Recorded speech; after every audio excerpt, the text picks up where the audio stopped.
So I think I've had the Torqeedo long enough to give you guys my opinion on it. I purchased this sometime last year in November or December. Brand new, still in the box.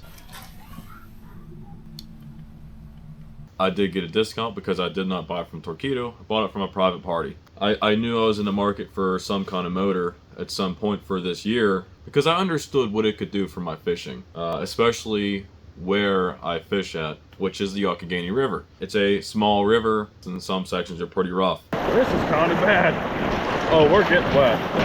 I'm wet.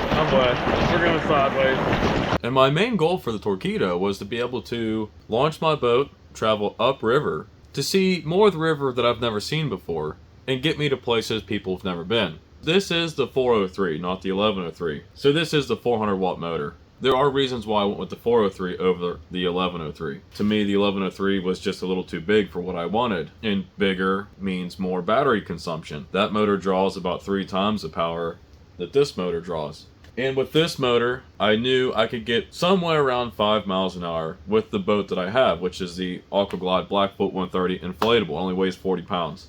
Still a big boat, but it's inflatable. The 1103, some people may get up to 7 miles an hour, but usually not. Same battery as the 1103. So in my mind, I thought this is the best range that I could possibly have with the best clearance because the motor's so much smaller. I could keep it higher up out of the range of hitting rocks and things, and it would give me more ability in the river. And those things are all, I believe, to be true. I never had an 1103 to compare it to. I've never had any other electric motor on a kayak before this 403. And it has done some pretty amazing things in my book.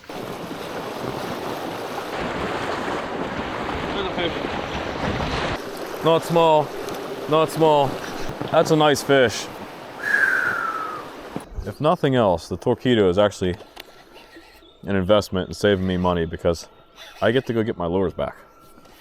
Just the capability of having a motor on your kayak, and for me, how I built mine, hands-free. The foot steering I bought from Innovative Sportsman. You gotta do a lot of hunting with this. So you put right foot, left foot, right foot, left foot, just to try and keep it straight. No complaints out of the foot steering. I love that. I think it's great. The range was supposed to be extraordinary, like 60 miles or something crazy. I assume that's when a windless, non-current, flat lake with a very light boat. But still, in my boat and where I'm going, if I could go 15 miles or 20 miles, that's more than enough for me to go where I need to go. With the speed control is amazing. You were able to set this at any speed of river to hold you right where you want to be. Oh, come on, bud, you got this. Keeping us out here, just slowly backing down, hitting each hole nice and neat. Use about 3 watts just to keep me out here in this current. And even the power and speed seemed decent. I did not get 5. I think I was really getting closer to 4.5. 7.6. That is not miles per hour. We'll have to convert that on my phone real quick. 7.7. It's almost 5 miles an hour. It's 4.78.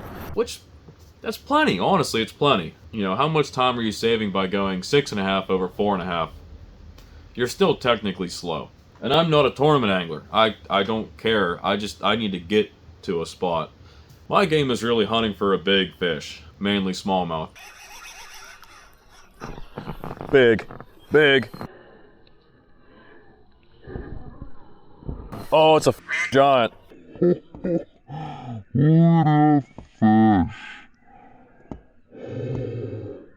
And I believe getting to places that most people can't get to is your reward could be a big fish. And this did allow me to do that. This allowed me to hold myself in fast current and fish our sections of fast current very thoroughly, resulting in some pretty good fish. Or back. Fish. Right off the back. Not small. Oh, it's big. It's big. It's big. Got him. Oh, yeah. Oh, there he is. But it didn't take me long to see where mainly the one, and ultimately the worst possible flaw that this could have. I want to say the second time I took this out, I bumped a rock. And when I mean bump, I mean I bumped the rock. I was not doing anything other than just driving around and bumped into a rock. And at first I didn't notice anything. The next time out, I was like, man, I don't know if I'm just getting used to it and I'm starting to realize things, but this thing's kinda loud. what I get where it's sitting at right now. Hear how loud mine is? Yeah. There's definitely something wrong with it. My fish senses were tingling and saying, man, this is probably scaring some fish. And I would realize after running this for a long period of time that like I was still hearing the motor in my head, and I'm like, this is so annoying. Like I can't hear the birds chirp, I'm not really hearing the water, I'm not hearing my drag peeling. I'm like, man, this thing, there's no reason why it should be this loud. So I thought maybe I got some line or some debris inside the propeller and it's just bonding up and causing problems. So I brought it home, tore it apart. When I took it apart, actually, I couldn't get it apart. When I noticed that the propeller was kind of not straight. It was a little bent. And I was like, oh, that's interesting. I don't know if it's always been like that or what, but I could not get the propeller off. So I ended up, throwing a couple screwdrivers in there and finessing it the best I could, working it out slowly, surely, and I got it off. And what I found was an extremely bent shear pin and an extremely bent shaft.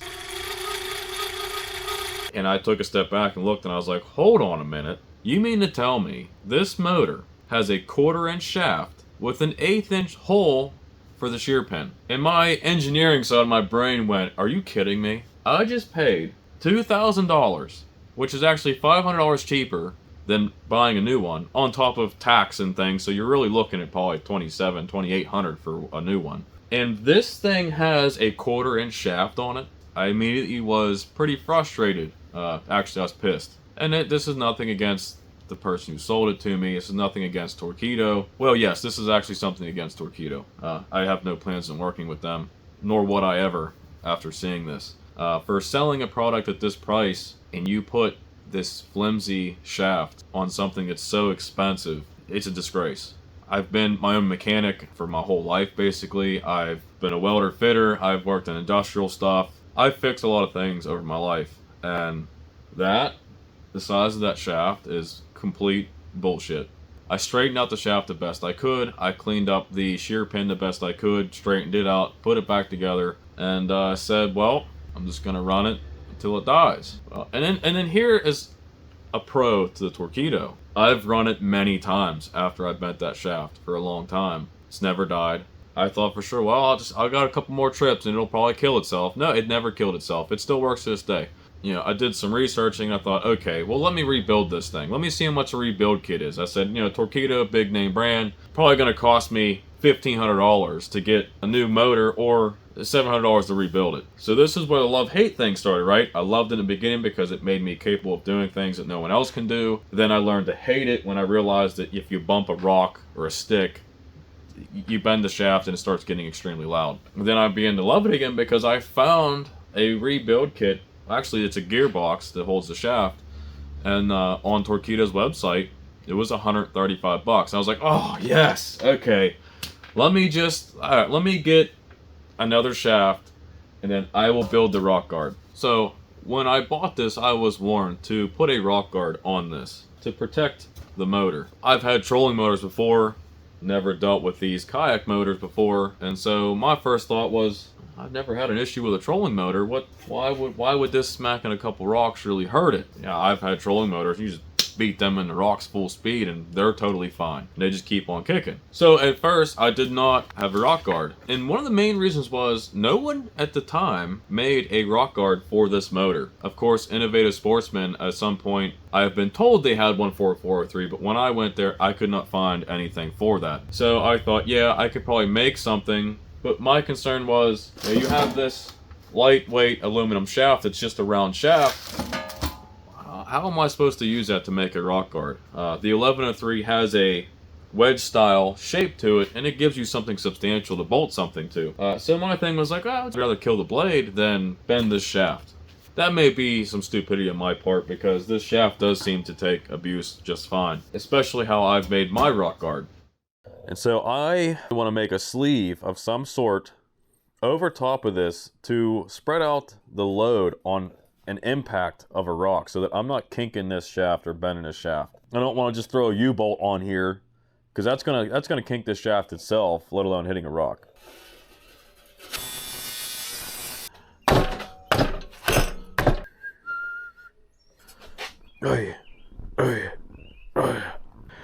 Strong thumbs, come on.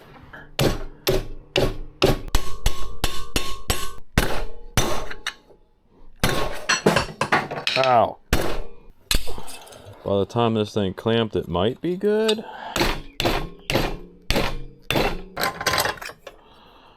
Yeah, I could just use hose clamps, huh? Shit, that thing fits on there so perfect. However I can make this work, I'm making it work, because it literally fits so perfect.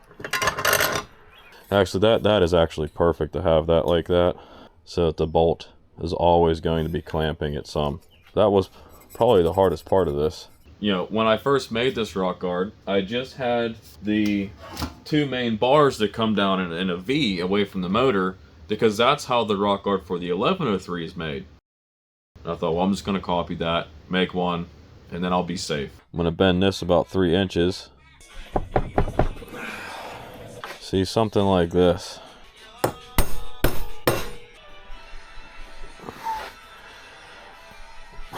Do we think that's decent?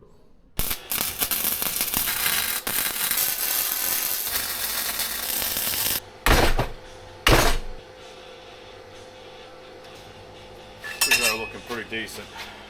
Oh, look, it's even going over top the sticker. Oh, it's beautiful.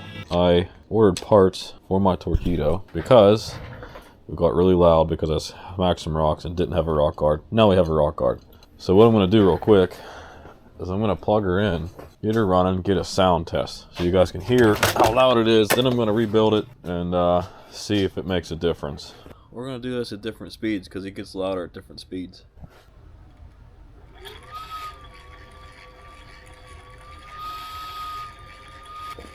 You can see that shaft wobbling.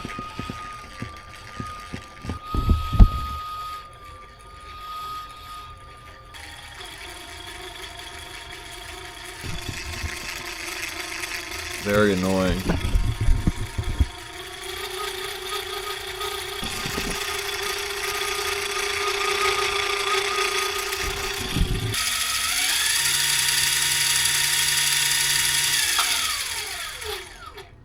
$130 and I can rebuild this one. So that's what we're gonna do. I got that and I got a seal. And they gave me new bolts with the motor. T7? Too small. T8? Yep, T8. Little nose cone. The motor's in the front there. Looks good and dry. There's a seal right there. It looks good. There it is. That's nice and simple. Seals all look good. A little bit of dirt down on that one, but I think it's okay. Here's the gearbox that have 4 bolts in it. Man, this is a very simple machine. 3 should be this one. Oh, now they're broke loose. These may be Torqeedo bolts. That might be why they sent 4 more. I don't know. Alright, there's the old motor. Or actually, gearbox. Which sounds and looks just fine. Change. We're going to do another sound test.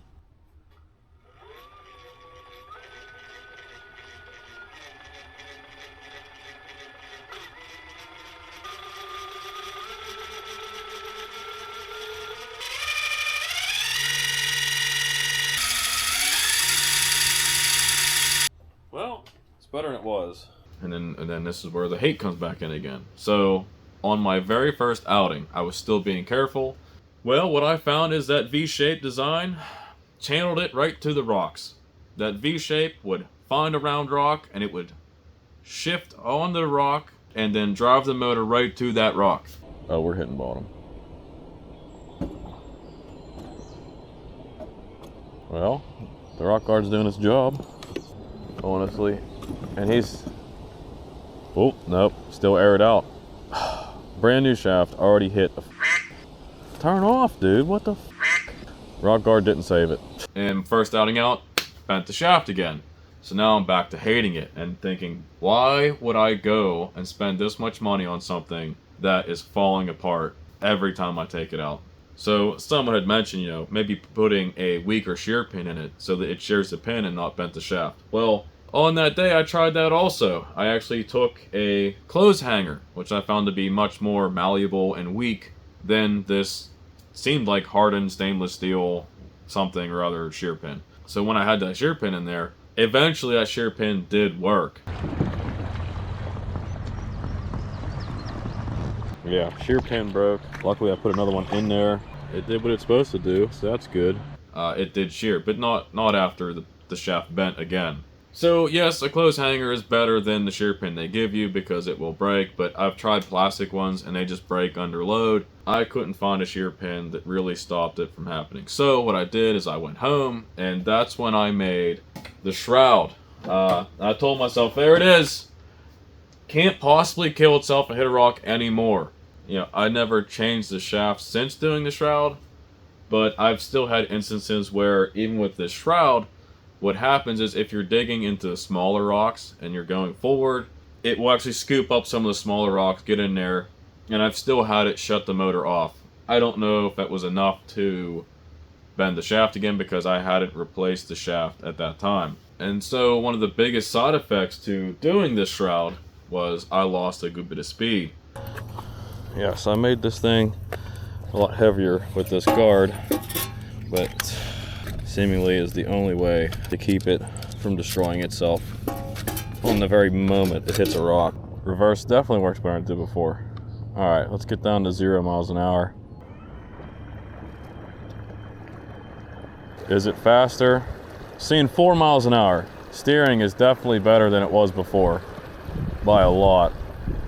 Very, very much more reactive. And see how fast we go down. We went 4 up, 5.1. I think it's slower. I'll be honest, I think it's slower. So yeah, one of the cool benefits of this shroud is actually that you really don't seem to need to reverse lock anymore. It kind of like allows you to reverse. Not full speed, but pretty good. Enough to be effective. And it turns better, I think, because the sides are flat, and as long as you turn it, even if you're not giving it throttle, it'll turn for you. And of course, I kept going back to thinking, dude, I paid $2,000 for this with a huge discount over somebody who would buy it on the market. And I'm putting all this work into this myself because I'm capable of doing this. Normal people aren't going to be able to make what I made here. Not everyone has a welder and sheet metal laying around to make their own guard. But so, even after all of that, I decided, you know, I bought this to see the rest of the river. One of the problems of floating down a river is you gotta drive to your end spot, know where your end spot's at, drop off a vehicle, drive to your launch location, head in, do the float, get out, drive back to your start location to get your vehicle, load everything up, and go home. It's always been a big pain in the butt. And that's for every river, anywhere. That's just what you have to do, right? Well, this gives me the ability to start at a location, drive up, and then float back down to my original location, meaning I can go see the river by myself on my own. So after making the guard and everything, you know, shaft still tweaked from being bent, never bought another shaft yet, because I didn't really want to drop another $135. And so I'm heading on the river on this thing. It's only getting me 4 miles an hour. It's way more inefficient than if I didn't have the guard. Bent shaft, really loud. I went to the Boston launch on the Youghiogheny River.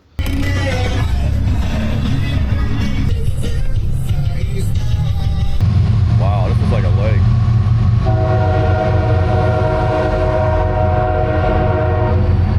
4 miles an hour.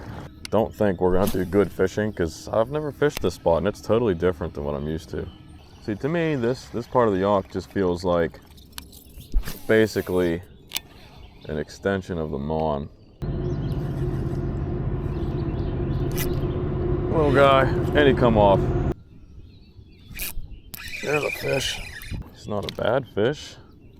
But we got one in the boat, so that's good. It's just grass patch, cut back, grass patch, cut back. The whole way. And I'm not saying that's bad. I'm just saying it's bad when you have 300 of them. Okay. Oh, it didn't come off.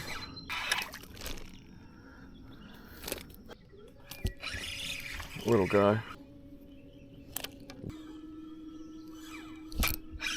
Okay, it took him a minute, but he got it. We're catching something.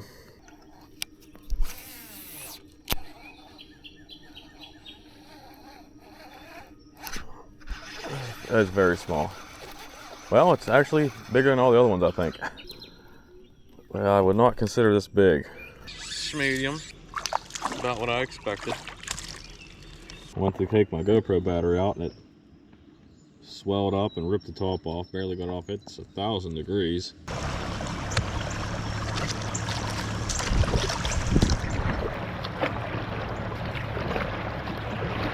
Fish the soap.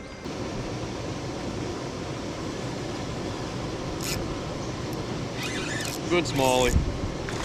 Good smallie. Good smallie. Good smallie. In the soap, like I said, really good smallie. This might be bigger than I think. This is a good fish. Stay on, bud. Ooh, he is nice. He is nice. Yep, we're putting this on the board because this may not happen again. What is he? 16 and a half. First good fish of the trip. Out of the soap. All right, bud, that was a hell of a fight. I'll see ya. Thank you. That is a kayak seat. We are going to take it. This is a good hole. There's one. Is that a largemouth? Is that 5th ever largemouth out of the York? So it got by a bird or an eagle or something, but that's a decent sized largemouth. See you, bud. So my goal was to go from Boston to Buena Vista, I believe is what it was. I told myself that around 30% battery, I need to turn around. I didn't want to go 50-50 because I knew the river would flow me down, so it would help me. So I said 30% would be good. Well, I got to 30%, I was still over a mile away from Buena Vista. We should have enough battery to go back, even at full speed, but we're going to conserve a little bit. I mean, I could paddle now just to help it.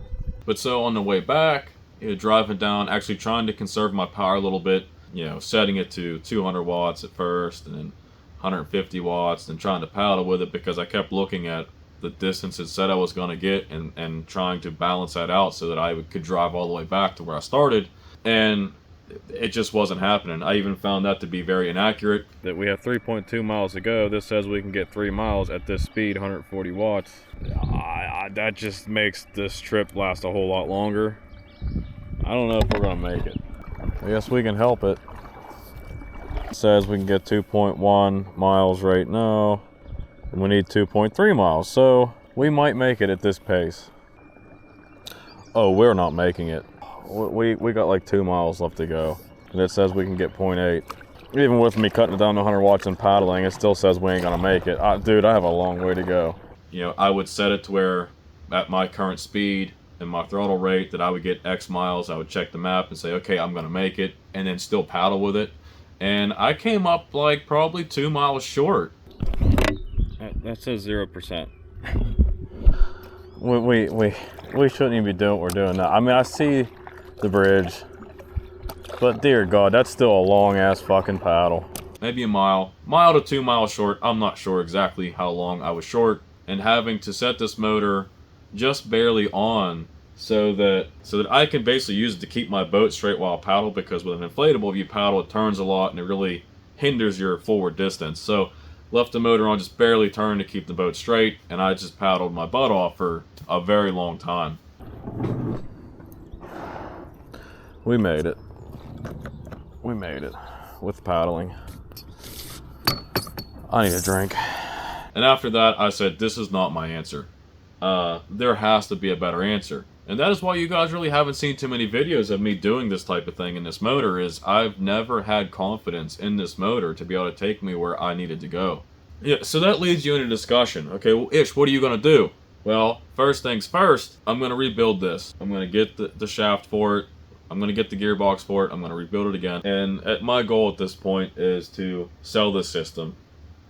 I can sell it with the shroud after I rebuild the shaft. Like I said, buying this new, you're going to look at like $2,700 with tax. So if you're interested in a motor for your kayak, I will be selling this one. I would be happy if I got $1,000 out of it. Pretty big loss on my part, but I've gained some pretty good knowledge about it to know that this is not the motor for me. I'm still sticking to my word that if you are to run this river on the yacht, this style of setup is what you need. I don't believe buying the 1103 would be better on this river. I think you're going to kill the battery faster. I think you're going to have to walk more. You're going to have to drag more because the motor and blade is so much bigger and heavier that you're going to be deeper in the water, and it's going to cause you problems. And then especially knowing that I only got, what would that be? I don't know. 6 miles up, 4 miles down. Yeah, I'm going against current. What was my range on a flat surface? 20 miles.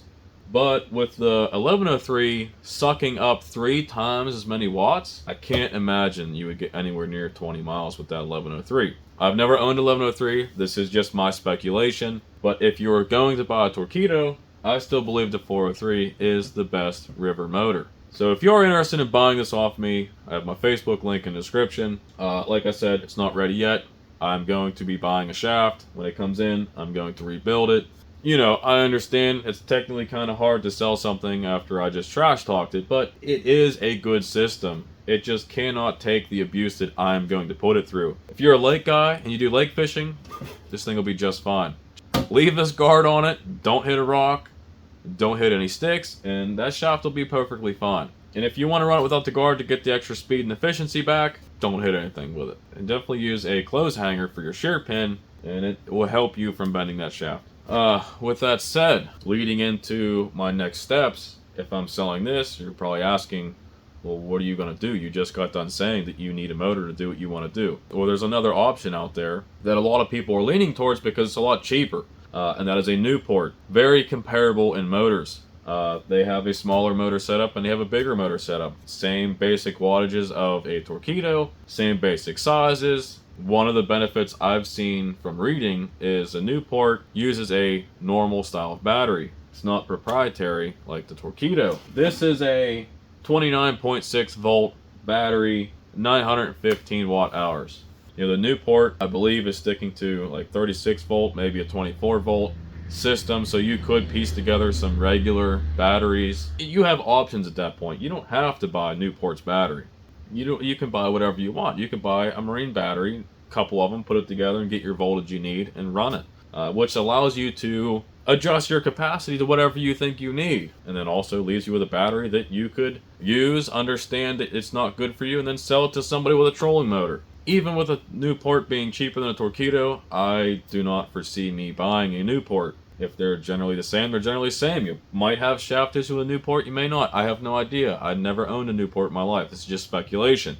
So, Newport, to me, that's just a step to the side. It is not any better. So, the direction I will be heading, like I've mentioned earlier, I've had trolling motors. To me, they're indestructible and a whole lot cheaper. The funny thing is, I've done some research, and the price it's going to cost me to rebuild this shaft again, around $135, you can buy a whole trolling motor. So, I think you know where I'm heading with this. I think I have the ability to do something special with my boat with a trolling motor that will make it even better than any of these setups. Actually, I already know that I have something better than any of these setups because I've already built it.